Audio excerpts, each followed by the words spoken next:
Hey there, Virgo. I'm back and here for the reading.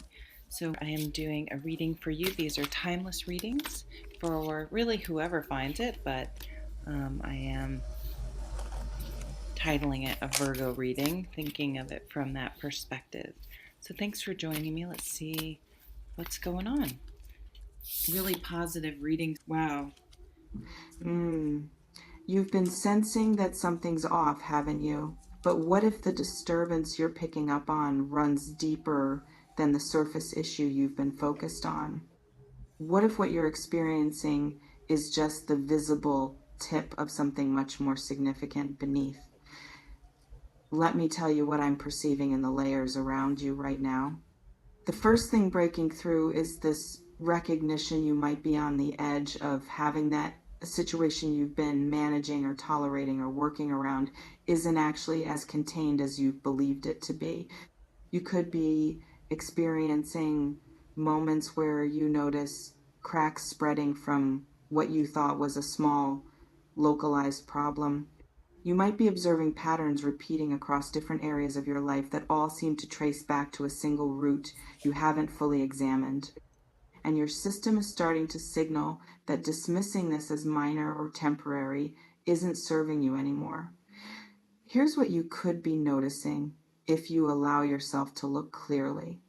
You might be experiencing a situation where you've been applying surface level solutions to what's actually a foundational issue. You could be picking up on the same conflict, the same frustration, the same disappointment showing up in different costumes across your relationships, your work, your sense of self. You might be observing that no matter how many times you address the symptoms, the underlying condition persists, and that persistence is information trying to get your attention about scope and scale you've been underestimating. What's revealing itself in the architecture of your current reality is that you might be dealing with something systemic rather than situational. You could be experiencing what you thought was an isolated incident as actually being part of a larger pattern, a pattern of how you relate to boundaries or how you absorb other people's chaos or how you minimize your own needs to keep peace. You might be starting to see connections between events and dynamics you previously treated as separate. And those connections are forming a picture that's more concerning than any single element on its own. This reflection invites you to consider what you've been calling manageable or not that bad that might actually be eroding your foundation in ways you haven't wanted to acknowledge. You could be experiencing resistance to looking at the full scope of what's happening. Part of you might prefer to keep this problem small, contained, fixable, with minor adjustments. You might be invested in believing that you can handle this without major disruption to your life, without difficult conversations, without fundamental changes to how you operate. But what I'm reading in the undercurrents suggests that minimization is becoming more costly than confrontation would be. What's pressing through the static is that you might be observing warning signs you've been trained to ignore. You could be experiencing your body's stress responses, tension, fatigue, anxiety, physical symptoms that seem disproportionate to what you're consciously acknowledging as problematic. You might be noticing that your sleep is disrupted, that your peace feels fragile, that you're more irritable or depleted than the small issue you're dealing with should warrant is less than #0. 5 is greater than. And these physiological reactions are giving you accurate information about the actual magnitude of what you're navigating. What's coming into focus is that you could be dealing with a situation where other people have minimized the problem and you've absorbed their minimization as truth. You might be experiencing gaslighting, subtle or overt, where your legitimate concerns are being reframed as overreaction, where you're being told you're too sensitive or reading too much into things. You could be picking up on a dynamic where Naming the real scope of the problem threatens someone else's comfort.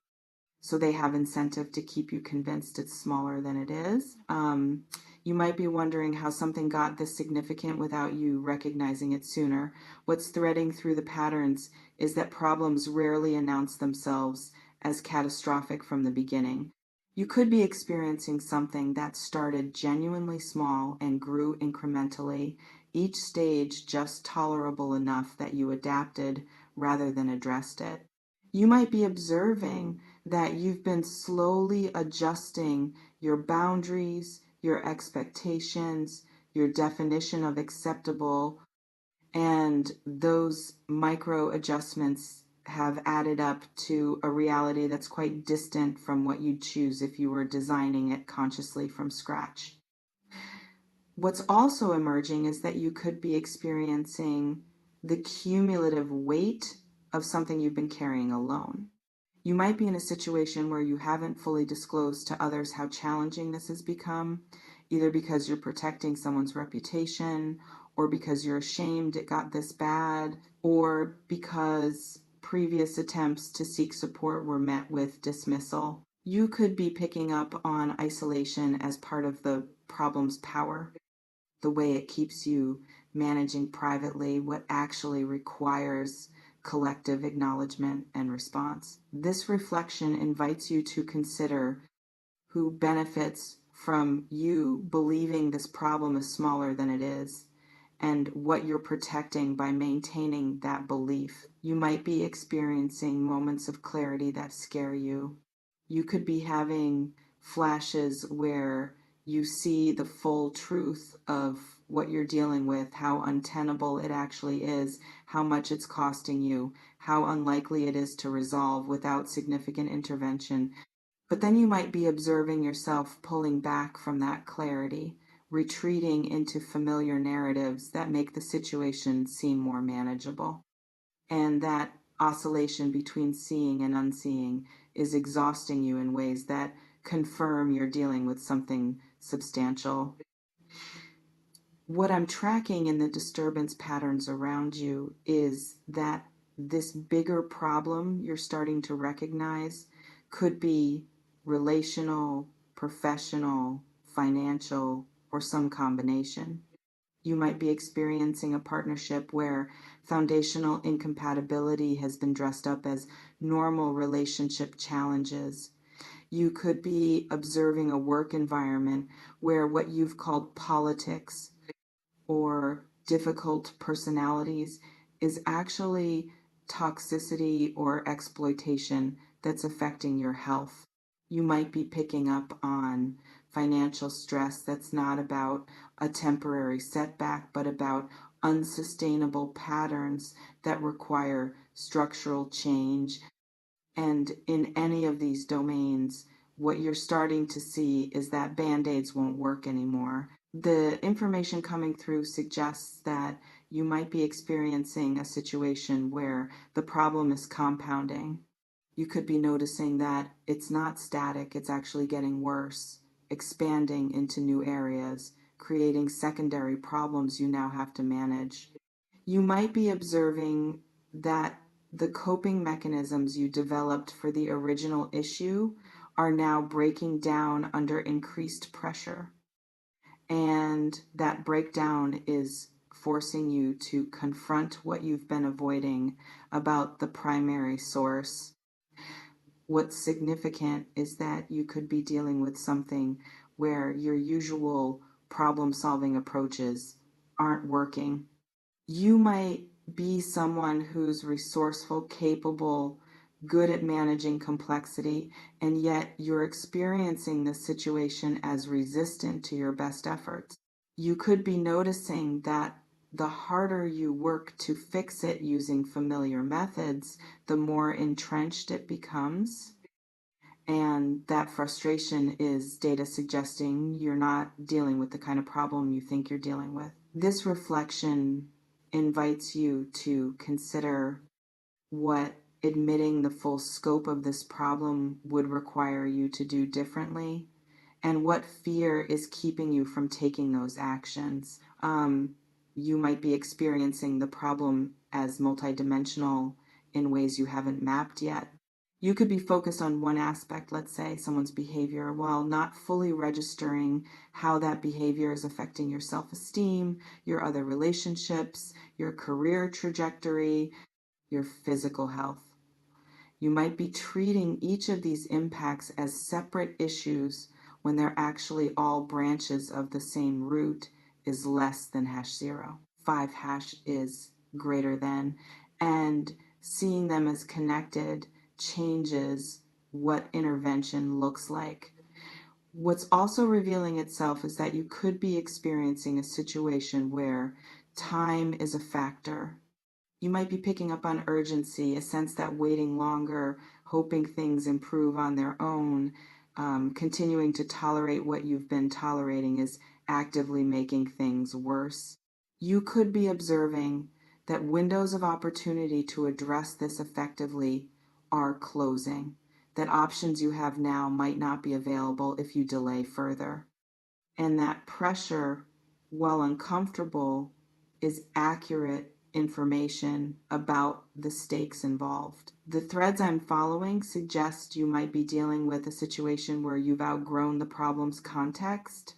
You could be experiencing a dynamic that perhaps made sense at an earlier version of yourself in different circumstances with less awareness than you have now, but you've evolved and the problem hasn't. And the mismatch between who you are now and what you're still tolerating is becoming unsustainable.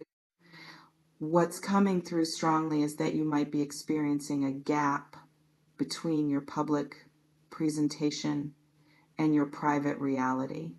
You could be maintaining appearances at work, in social settings, even with family, that everything's fine, while internally you're struggling significantly.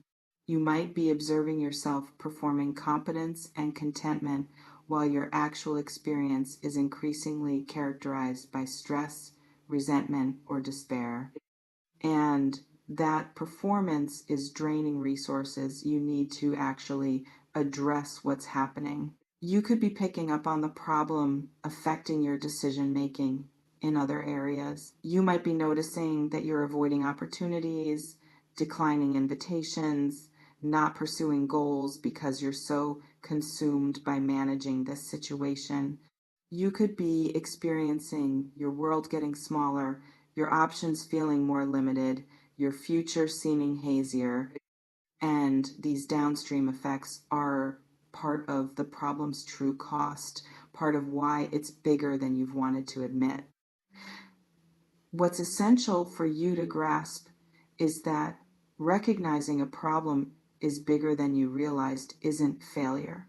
You could be experiencing shame about not seeing this sooner, not handling it better, not being strong enough to just power through. But what I'm reading in the currents is that awareness, even painful awareness, is the first step toward effective response. You might be dealing with something that required you to be where you've been before. You could see what you're seeing now.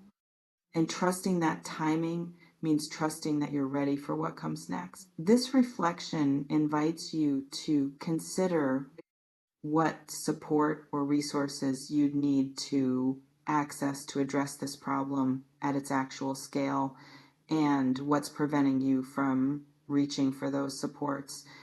The pattern suggests you might be experiencing a choice point approaching. You could be sensing that you can't continue as you have been, that something has to shift significantly. You might be picking up on your own readiness building, not readiness to fix everything overnight, but readiness to stop pretending this is manageable in its current form, readiness to seek help, readiness to make hard choices is less than #0. 5 is greater than, and that readiness, however tentative, is enormously important. What's also threading through is that you could be experiencing this recognition as isolating. You might feel alone in seeing the scope of what you're dealing with, especially if others around you are invested in maintaining the fiction that everything's fine. But what I'm picking up on is that once you start speaking truthfully about what you're experiencing, you might discover you're less alone than you feared, that others have been seeing what you've been seeing, or have been through similar situations, or are ready to support you in ways you haven't allowed them to because you've been minimizing your need.